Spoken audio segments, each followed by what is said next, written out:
Well, coasters, I'm in the top end of the Arahura Valley, and I've come out to see Henry Adams because most of you will know this has all been mined out towards the sea. This is the land that's been mined and restored.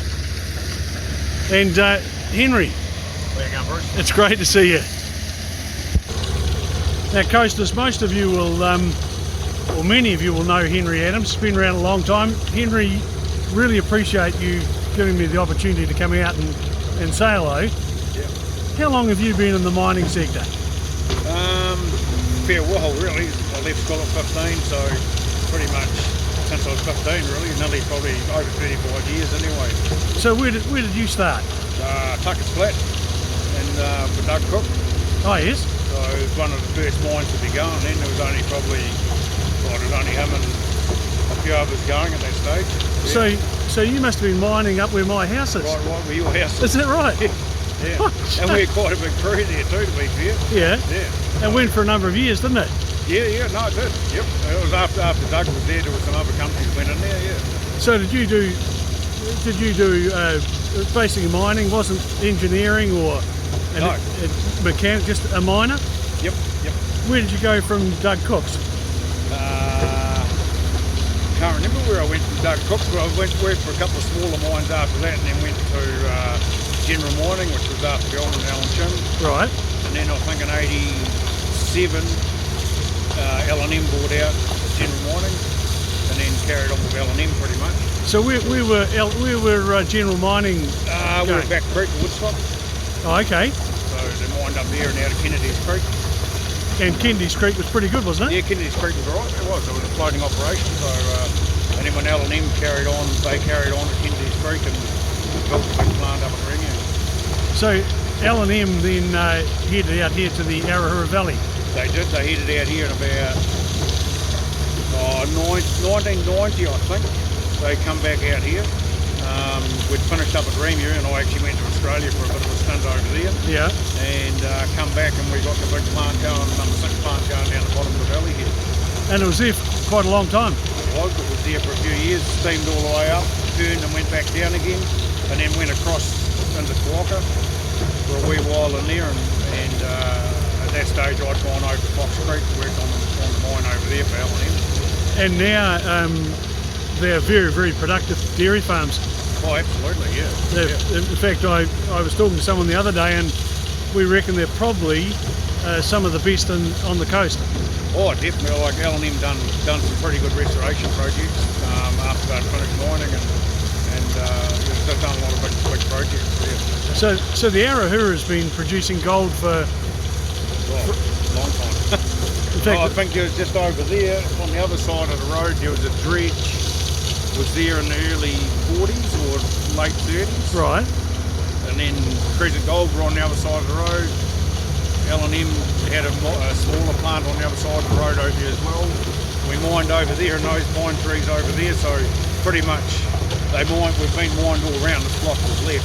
So there's a famous story, isn't there, about the dredge master on the Arahura taking a ton of gold to America. Yeah, and I've read about that. And what I read was that he was crossing the American to Canadian border. Yep. And they weighed his car and it was a ton heavier than it should have been. Yeah, apparently. And it was full of gold. Yeah. That's brilliant. So I mean, yeah, no. So like you say, the old dredge was on the other side of the river. Yeah. There's been a lot of mining done here for a long time. So when did you start working for yourself?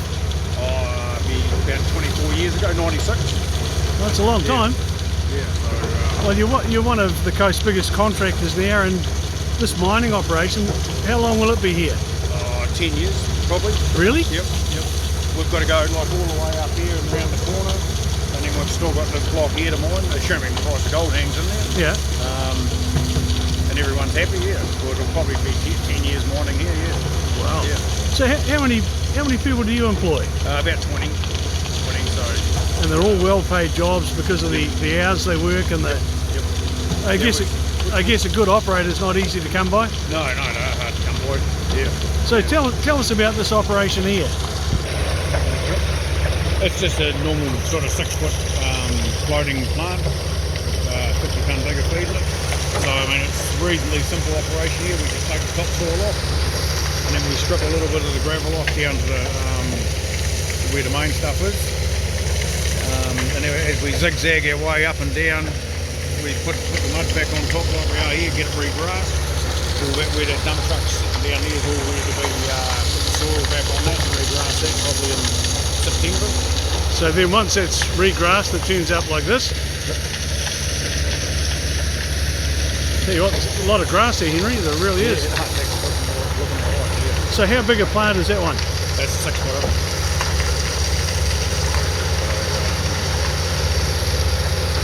What sort of hours do the boys work? They're 12-hour shifts, 7 days a week. So they do 4 on, 4 off shifts. What's that big yellow thing over there to the left? Yeah, no, it's a D10, yeah. That's my toy. Good bit of gear? Yeah, no, it goes good. Yep. That's a big operation, isn't it?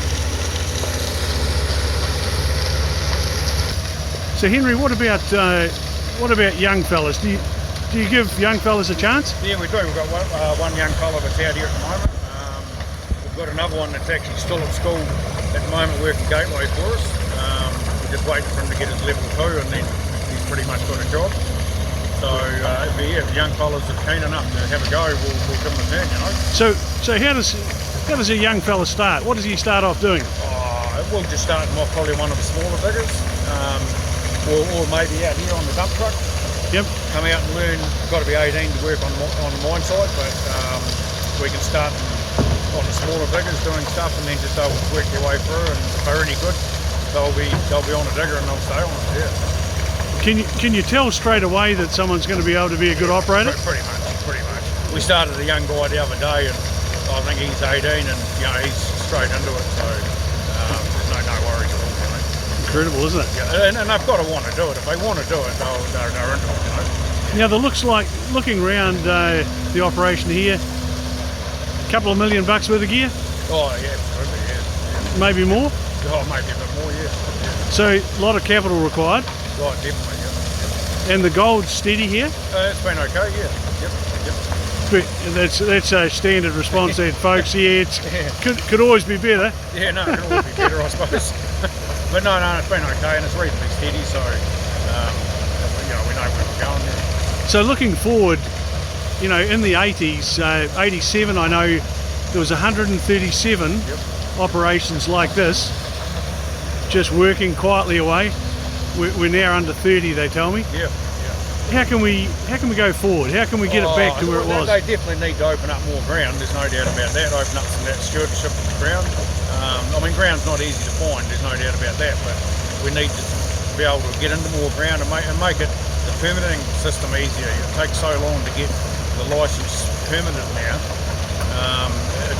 It's not easy. Yeah. And I guess these inspections from regional council and resource consents and... Oh, it does. There's a lot of stuff to get through. We haven't been... The 3 blocks that we've worked on have all been private land. We haven't worked on Ngāi land or conservation land, so it hasn't been too bad. We just got to deal with the landowner. But yeah, it starts getting awkward when you start working on top land and other stuff, yeah. And this land here, this would be Mawhera. It's Mawhera land. Good to deal with? Yeah, very good to deal with. That's great to hear. Look, I hear Ngāi very good to deal with. Yeah, no, they're good to deal with too, apparently. Like we haven't dealt with them, but no, they are good to deal with, apparently, yeah. Now, Henry, you're a major contractor as well, waiting for some action down in France. Yep.